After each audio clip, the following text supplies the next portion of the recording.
The United States is stepping up its military support for Ukraine. A moment ago, U.S. President Joe Biden announced a new tranche of military support worth $800 million for Kyiv. This latest package is in addition to billions of dollars of military equipment Washington already has given to Ukraine's government. President Biden said the package would contain heavy weaponry that the government in Ukraine says it desperately needs. Today, I'm announcing another $800 million to further augment Ukraine's ability to fight in the east, in the Donbas region. This package includes heavy artillery weapons, dozens of howitzers, and 144,000 rounds of ammunition to go with those howitzers. It also includes more tactical drones. All right, I'd like to turn now to Michael Kimmich, a historian and former U.S. State Department expert on Russia and Ukraine during the Obama administration. A very warm welcome to DW News, sir. Thank you for taking out the time to meet with us. We just heard President Biden just moments ago announce this new $800 million rather, of military aid package for Ukraine. Can you outline for us the significance of this amount? Well, it's a substantial amount of money, and what's, I think, more significant than the immediate sum is that it's a part of a continuum of aid flowing from the United States and also from many European countries toward Ukraine. And it's a demonstration, in a different sense, of resolve, that there's a strong and deepening commitment to Ukraine on the part of the United States and its transatlantic partners. Now, as you know, there is this offensive that Russia has unleashed in the east of the country. We heard President Biden say that the U.S. wants the weapons to go to the front line immediately. But realistically, how quickly can they get there?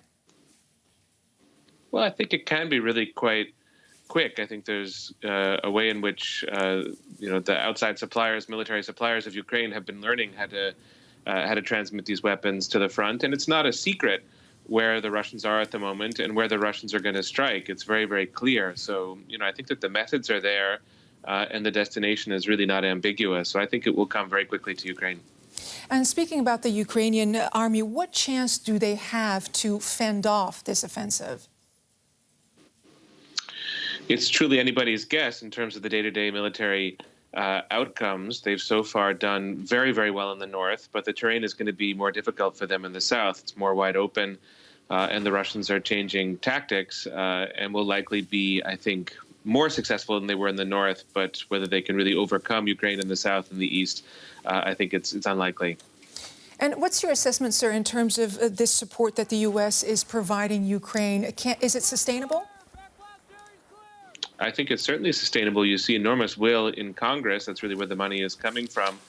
It's one of the few issues on which Republicans and Democrats really agree in Washington. And I think that the White House is very happy to have this congressional support. So I think that there's no way that this military aid is going to stop or slow down in the short to medium term.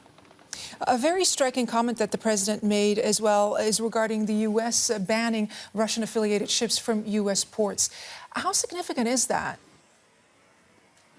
I don't know if in and of itself it's hugely significant. I don't think that there's a big trading relationship between Russia and the United States in either direction, but it's the slow tightening of the noose around the Russian economy and the gradual, abrupt and gradual isolation of the Russian economy. And so as part of this larger pattern, Russia just sees markets and options closing off, and that will, over quite a long period of time, that will have a dramatic effect on the Russian economy. Michael Kimmich, historian and expert on Russia and Ukraine. Sir, thank you for taking our questions. Greatly appreciate it. Thank you for having me. U.S. President Joe Biden also said there is, quote, no evidence that Mariupol has fallen to Russia. It comes after Moscow tried to claim victory there, saying Russian forces have successfully liberated the port city in southeastern Ukraine. The Azovstal steel plant is the last place in Mariupol still in Ukrainian hands. It's believed some 2,000 soldiers and around 1,000 civilians are sheltering there. Kyiv is demanding Moscow open a humanitarian corridor to let civilians leave. President Putin called off plans to storm the complex. Instead, in a televised meeting, he told his defense minister to completely seal off the area. Our report now on the steel plant that has become a symbol of Ukrainian resistance. The vast Azovstal steel plant, seen here in footage from Russian state television, is the last part of Mariupol under Ukrainian control after nearly 2 months of heavy fighting. With much of the strategic port in ruins, President Putin has claimed victory in the city and told his defense minister to seal off its defenders in their last stronghold. I consider the proposed storming of the industrial area pointless. I order to abort it.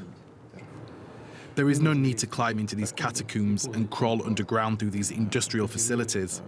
Block off this industrial area so that not even a fly can get through.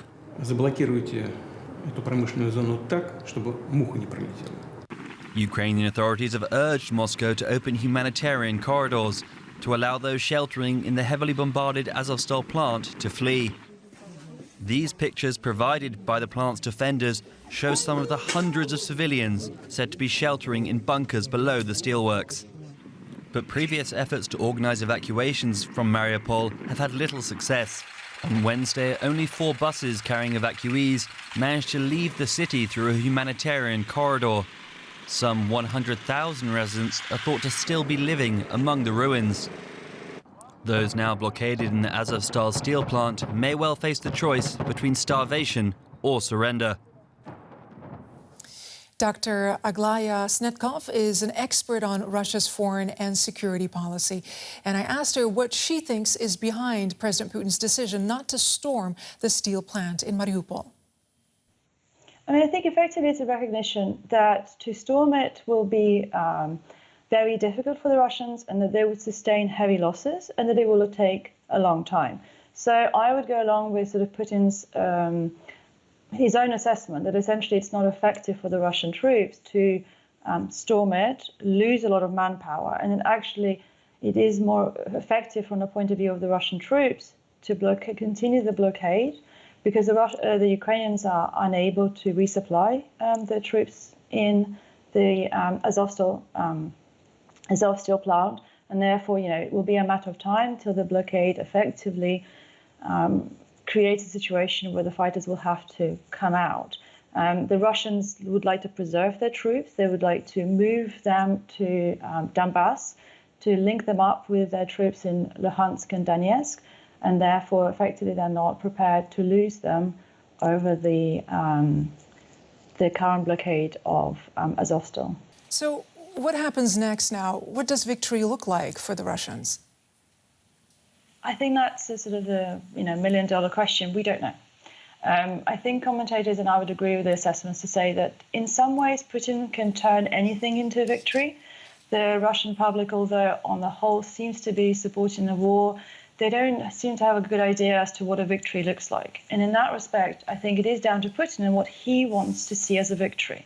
And I think that's why the situation is so dangerous, because we simply don't know what is enough for Putin. Is a victory over Mariupol enough? Is the taking over of all of the Luhansk, Donetsk Oblast a victory?